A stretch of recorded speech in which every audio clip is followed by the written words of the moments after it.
Bismillahirrahmanirrahim. Assalamualaikum warahmatullahi wabarakatuh. Innal hamdalillah nahmaduhu wa nasta'inuhu wa nastaghfiruh wa na'udzu billahi min syururi anfusina wa min sayyiati a'malina. May yahdihillahu fala mudhillalah wa may yudhlilhu fala hadiyalah. Asyhadu an la ilaha illallah wa asyhadu anna Muhammadan 'abduhu wa rasuluh alladzi ba'athahu fil haqqi basyiran wa nadhira. Amma ba'du. Sobat cermat yang insyaallah dirahmati oleh Allah Subhanahu wa taala. Al-Qur'an merupakan mukjizat terbesar yang Allah berikan kepada Nabi yang agung, Nabi Allah Muhammad sallallahu alaihi wasallam. Maka barang siapa yang berpegang teguh kepada Al-Qur'an di hidupnya selama di dunia, maka tak akan pernah ia gagal baik di dunia maupun di akhirat. Namun sebaliknya, barang siapa yang tak pernah menghiraukannya, maka niscaya ia akan dilaknat baik di dunia ataupun di akhirat. Apalagi di bulan yang penuh dengan rahmatnya ini, di bulan yang suci ini, bulan Ramadan, bulan yang dimana Allah turunkan di dalamnya. Yang perlu kita ketahui bersama juga bahwasanya Al-Quran diturunkan kepada orang yang paling mulia, kepada insan yang paling mulia. Begitu pula Al-Quran diturunkan kepada bulan yang paling mulia, bulan Ramadan. Sebagaimana yang Allah firmankan dalam surah Al-Baqarah ayat 185 yang berbunyi, Syahrul Ramadan alladzi unzila fihi al-Qur'an hudal linnasi wa bayyinatin minal huda wal furqan. Shadaqallahul azim. Yang artinya bulan Ramadan di mana diturunkan di dalamnya Al-Qur'an, petunjuk bagi manusia dan penjelas antara petunjuk dan pembeda antara hak dan yang batil. Shadaqallahul azim. Begitu pula di dalam hadisnya yang diriwayatkan oleh Imam Ahmad, bahwasannya puasa dan Al-Quran akan memberikan syafaat bagi siapapun yang melaksanakannya atau yang mengamalkannya.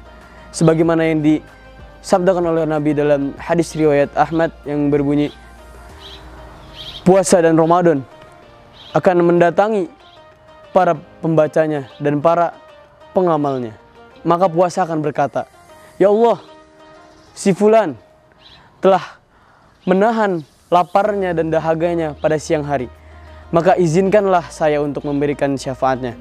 Kemudian Al-Quran pun datang dan berkata kepada Allah, ya Allah, si fulan, beliau telah merelakan waktu tidurnya ketika malam hari untuk membacaku, maka izinkanlah aku memberikan syafaatku. Maka keduanya pun memberikan syafaat kepada si fulan tersebut. Masya Allah.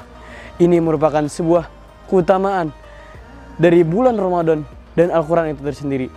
Maka sobat cermat yang insya Allah dirahmati oleh Allah, bulan Ramadan dan Al-Quran adalah dua sahabat yang tak dapat dipisahkan.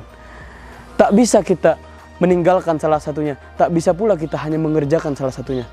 Maka di bulan Ramadan ini sudah sepatutnya kita untuk menggabungkan kedua amalan di bulan Ramadan dan juga membaca Al-Quran.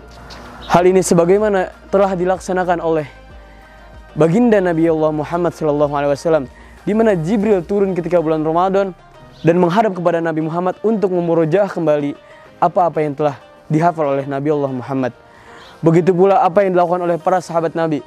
Utsman bin Affan radhiyallahu anhu, beliau tak pernah lepas dalam menghatamkan Al-Quran di bulan Ramadan setiap 8 hari. Begitu pula Ubay bin Ka'ab, sama beliau seperti Utsman bin Affan, tak pernah lepas di tiap malamnya, di tiap detiknya bahkan untuk selalu membaca Al-Quran. Maka Imam Syafi'i Muhammad bin Idris juga begitu, bahkan beliau lebih luar biasa lagi. Beliau dapat menghatamkan Al-Quran di bulan Ramadan sebanyak 60 kali. Masya Allah. Maka dari kisah-kisah tersebut, dari contoh-contoh yang teladan tersebut, seharusnya kita bisa mengambil ibrah bahwasanya di bulan Ramadan ini adalah bulan yang dimana di dalamnya diturunkan Al-Quran. Maka tak heran apabila Nabi Allah Muhammad, sahabat Nabi, dan juga para tabi'in selalu mengutamakan Al-Quran dibanding yang lainnya di bulan Ramadan. Mengesampingkan pekerjaannya, mengesampingkan hal-hal yang tidak berguna lainnya, hanya untuk menghatamkan Al-Quran sebanyak-banyaknya di bulan Ramadan, mengamalkan Al-Quran sebanyak-banyaknya di bulan Ramadan. Maka sobat cermat yang berbahagia, sudah sepatutnya pula kita sebagai kaum yang berada di akhir zaman untuk selalu membaca Al-Quran, untuk selalu menghafal Al-Quran, dan untuk selalu mengamalkannya. Bahkan kita seharusnya malu. Para orang-orang terdahulu saja sudah dijamin oleh Rasulullah SAW dapat masuk surga, dapat jaminan surga. Mereka masih terus berikhtiar yang sangat-sangat maksimal dalam membaca Al-Quran. Maka seharusnya kita malu sebagai umat yang tak jelas surganya di mana, yang bahkan neraka masih dapat bisa menjilati kita. Api neraka masih dapat bisa menjilati kita. Justru kita yang lalai dalam membaca Al-Quran. Justru kita yang lalai terhadap bulan Ramadan, menyamakan bulan Ramadan seperti bulan-bulan lainnya. Semoga Allah bisa menjaga hati kita untuk terpaut selalu dengan Al-Quran, untuk selalu terpaut dengan bulan Ramadan sampai akhir bulan Ramadan, sehingga kita bisa mendapat Lailatul Qadar yang dijanjikan Allah lebih baik dari 1000 bulan. Sobat cermat yang berbahagia, terakhir, orang cerdas akan faham walau hanya dengan satu isyarat, tetapi orang bodoh tak akan pernah paham walau dengan 1000 ungkapan. Mungkin sekian beberapa hal yang dapat saya sampaikan. Kurang lebihnya mohon dimaafkan. Wassalamualaikum warahmatullahi wabarakatuh.